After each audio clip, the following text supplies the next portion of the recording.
Assalamualaikum dear students. Today's our topic of discussion is active principles of drugs, and I am Dr. Neelofar Yousaf, Assistant Professor Pharmacology.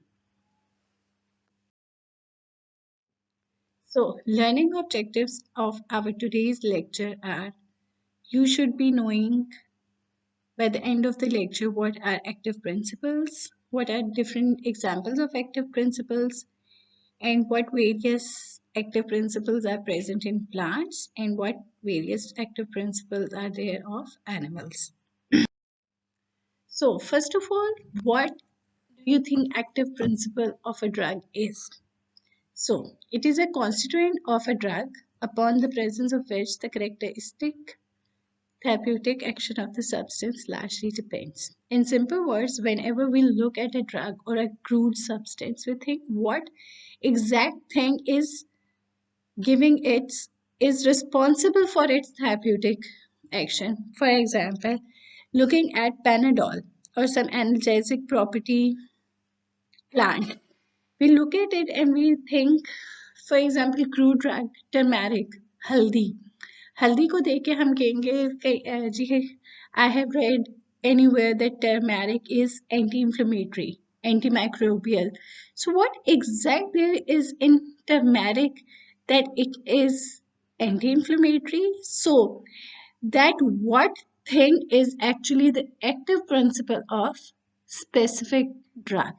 So what exactly is giving its therapeutic action, and that thing compound responsible for its therapeutic action is active principle of drug. ठीक है जी, I'm repeating this definition. A constituent of a drug upon the presence of which the characteristic therapeutic action of the substance largely depends.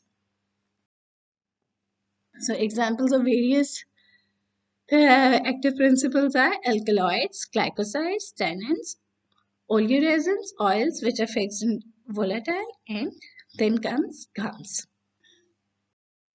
So, active principles in plants, alkaloids. These are very active nitrogenous compounds with a very complex chemical structure. They are alkaline in nature. They are intensely bitter. Most of them are insoluble in water and they form salts with acid. For example, ephedrine hydrochloride.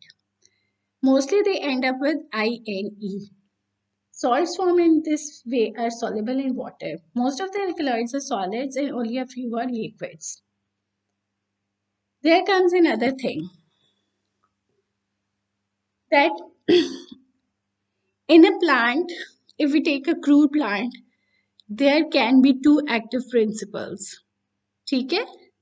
Taking example of belladonna plant, there are two active principles sharing the same pharmacological activities, such as belladonna plant contains atropine and hyoscine और दोनों की same pharmacological actions है. But sometimes a single plant, a single crude plant contains two active principles with totally opposite actions. Over here, I'll give example of morphine and piperine are two active principles of the same same plant. Morphine is very powerful in analgesic action and contracts smooth muscles, whereas piperine is not analgesic and it relaxes smooth muscles. ठीक है जी? So repeating, the alkaloids are organic nitrogenous substances. They are bitter in taste, insoluble in water. Usually they react with acids to form salts, and salts are soluble in body fluids. They are basic in nature and ends with INE. And I gave you examples of plants containing same more than two active principles with same properties, and a plant containing two active principles with totally opposite properties. Moving to the next. So here is a plant of tobacco you can see, and everybody knows about tobacco. So nicotine is the active principle of tobacco. Then comes caffeine. Caffeine is a CNS stimulant and it is active principle present in tea and coffee. जागने के लिए जी हम caffeine पीते हैं, रात को पढ़ना है, एग्जाम है, चाय भर भर के पी रहे होते हैं, तो दैट जो वो अलर्टनेस आती है माइंड की, अब फ्रेश होते हो, that is due to caffeine and caffeine is actually the active principle of tea and coffee. Cocaine is the active principle of coca leaf, which is used as a stimulant narcotic. Our next active principle is glycosides. Any compound that contains a carbohydrate molecule, which is also known as sugar, that is glycoside, containing carbon, hydrogen and oxygen carbohydrate molecule. ठीक है जी? Any compound that contains a carbohydrate molecule by hydraulic cleavage convertible into sugar in a non-sugar component. ठीक है? Glycoside comprises of two components. One is sugar one and the other one is non-sugar one. Non-sugar one is also called aglycone or gannon.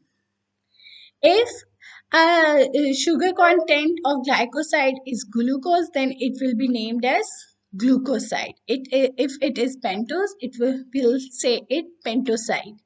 And if the sugar is fructose, then glycoside will be named as fructoside. We talked about glycosides that it has two parts. One is sugar one and the other one is non-sugar one.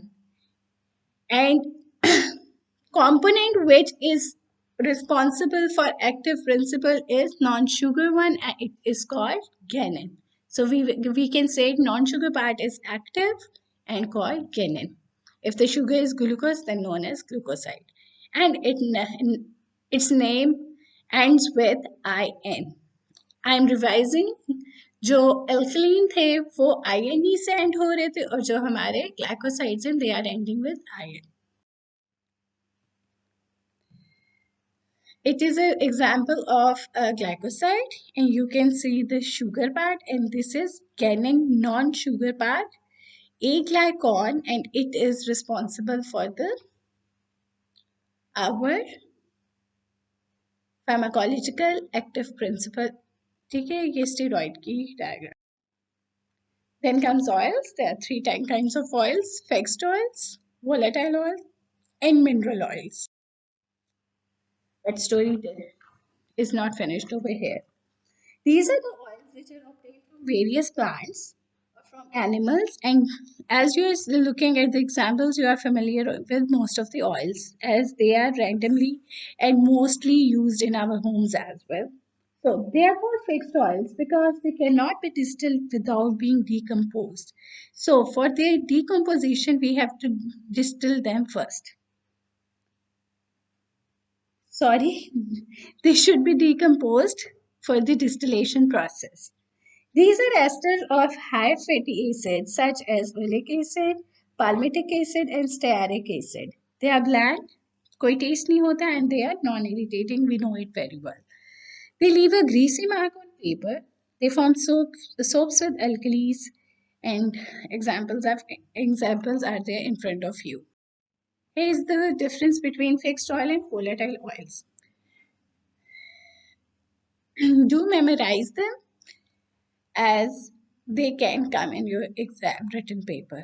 So revising them, fixed oils are esters of fatty acids and cholesterols. They are eatable, non-irritating, used as nutrient purgative. For example, coconut oil, mustard oil. So mustard की spelling अलग है यहाँ पे. Castor oil, olive oil. Whereas volatile oils are flavored oils. They're highly aromatic, evaporates at room temperature. They impart smell and taste. Slightly water soluble, used as diuretic, antiseptic. And examples are cardamom oil, ginger oil, sandalwood oil, and clove oil. Then comes minerals. Mineral oil.